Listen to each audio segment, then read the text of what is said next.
Hey everybody, here I am in my darkened studio working on a little project that I thought you might like to take a look at. Yesterday I had to shoot outdoors, and the person I was shooting was in a shadow, standing inside a open hallway that had a bunch of arches where the sunlight comes through and all that. And I really, really had to light this person up a whole bunch with almost every available portable light that I have. And it worked out, but I had to do a lot in post production to fix it up to make it look exactly right. So I thought you might like to take a look at this and see what's happening with it, and see what I did. It takes a lot of planning and shooting to do something like this so that you know you're going to have the power in post production to fix it if it needs to be fixed. And sure enough, this needed to be fixed. This was shot on an Ursa Mini, not the 4.6 or the Pro or anything like this. Just a standard Ursa Mini 4K camera. I shot it in ProRes 444, and it looked good in the viewfinder. Here, you can take a look at this here now and see what this looked like here. I purposely shot her behind this pillar so that I could have more power in post production, so I could have more leeway to do what I needed to do. And sure enough, that's what I needed to do. You can see this is a nested sequence.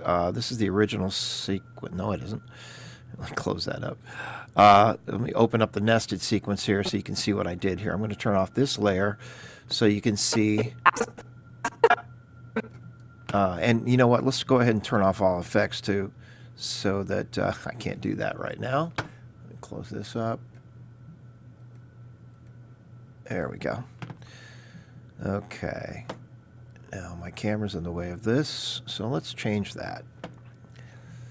Let us change that. Let's see. See if I can even do this on the fly. I don't know if it'll respond, but there we go. Camera. Oh. On and off is all you get? Okay, maybe in the settings we can change this here. I'm not going to spend too much time on this. Settings is grayed out, meaning you can't work on it while we're already recording. Okay, so let's get out of there. Let's get out of there. Here. Now I can turn...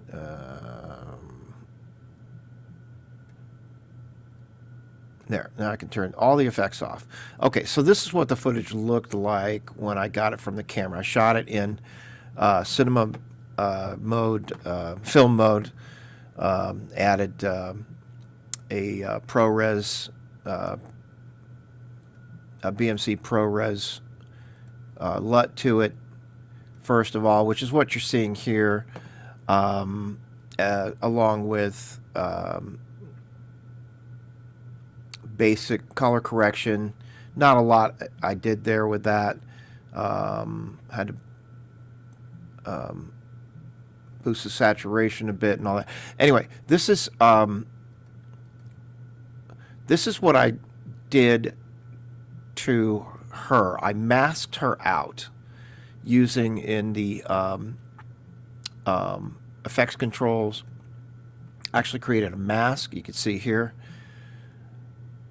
masked around the pillar and kept her purposely behind the pillar when I shot it, so that I could have major control in post-production.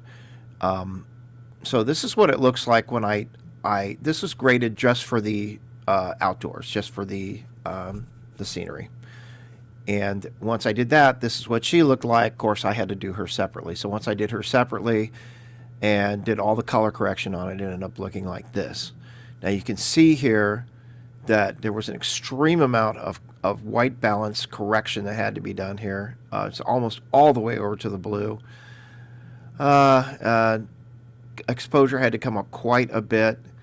Contrast, you can see that highlights had to come way down to eliminate she had a big white spot on her face there.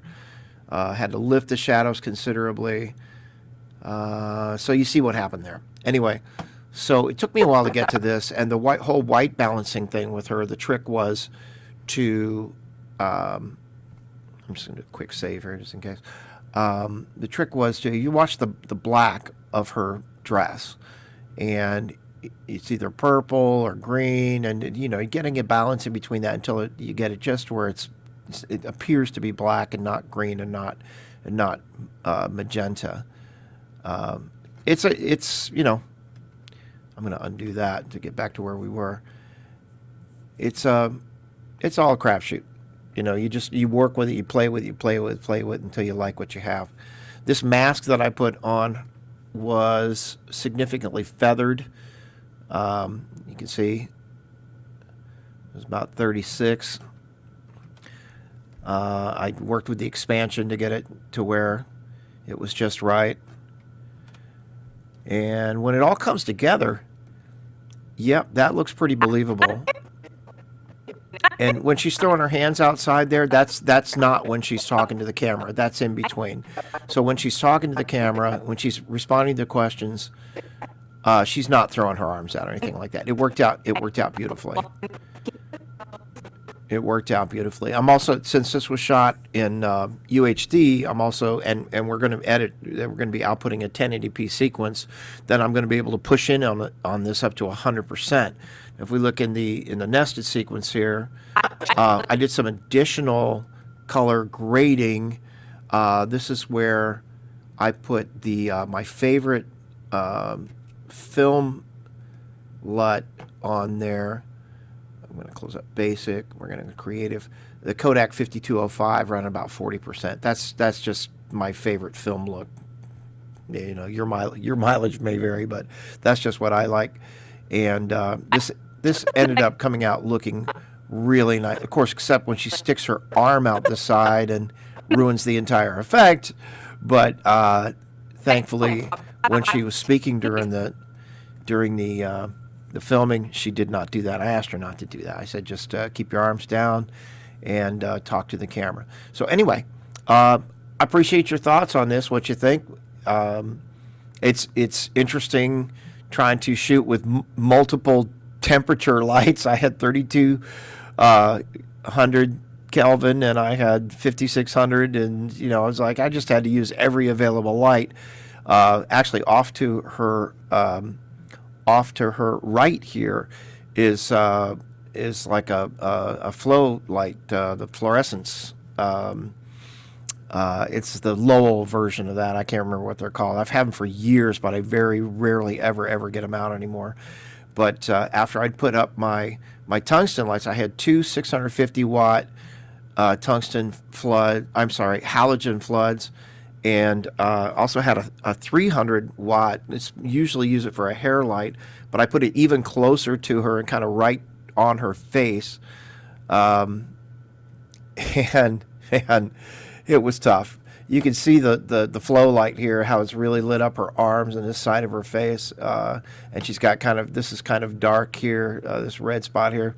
Not a lot I can do about that at this point. I could probably go into secondary color correction and play with that, but you know, yeah, we'll see. I might take the time to do that. Not sure yet. Anyway, if you found this interesting, leave me a comment. Don't forget to subscribe if you haven't already.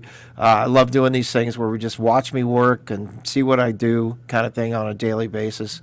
And if you'd like these continue, let me know that as well. Anyway, that's enough for now. See you next time. Bye.